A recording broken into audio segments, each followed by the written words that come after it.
Абе, куги ќе се запале, еј! Ќе се запале градо! Абе, градо ќе се запале, еј!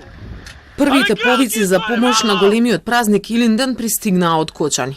Додека властите ги чествуваа илинденците во Крушево, на другиот крај од земјава веќе се гледаа апокалиптични сцени. Многу страшно, село ќе изгори. Кана авионите се, хеликоптерите. Ниту авиони, ниту хеликоптери. Канадерите не се сервисирани, хеликоптерите не летаат ноќе. Со бели кошули засукани ракави од Славија и власта и опозицијата дојдоа во Кочани. Важно е да ги споделиме сите ресурси и важно е што сме сите активирани. Треба да преовладе разумот, а не фрустрацијата лична и луѓето конечно повторно ќе кажам да си ја вршат својата работа. Но ресурси речиси и да немаш. Утрото покажа дека кочанци си го спасија градот речиси сами, со голи раце. Штети имаше по куќи и фарми. Чува у Ридо имав кокошки чува, фармичка имаше една и тоа се запали од горе од Ридо. Целиот Рид гореше, тоа беше пламнало. Ни Господ не може да го изгасе, не да го изгасе луѓето. Граѓаните несебично, деца имаше сигурно околу 500 деца што може повеќе што ово, благодарение на кажи ги противпожарни.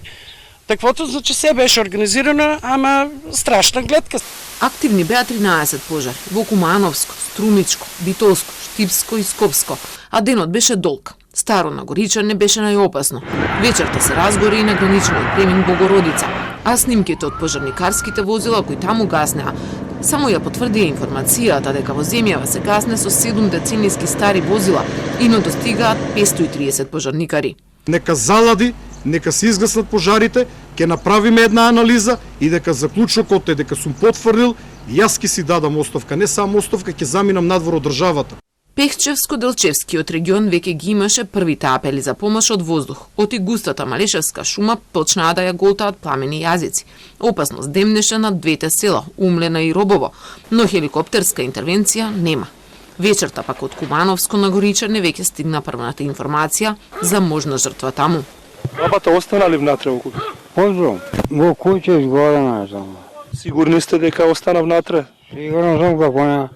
5 август беше некритичниот ден за Македонија. Помош пристигна од Бугарија, Словенија, Србија.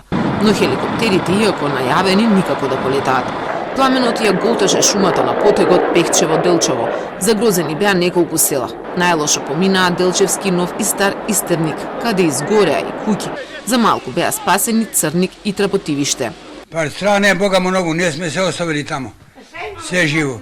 И парите оставите ти кажам право.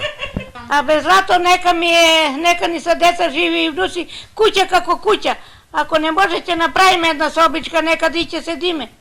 Истата вечер се распламти и Скопски Охис, Кучково, Велес, Кавадарци, Штип, Прилеп.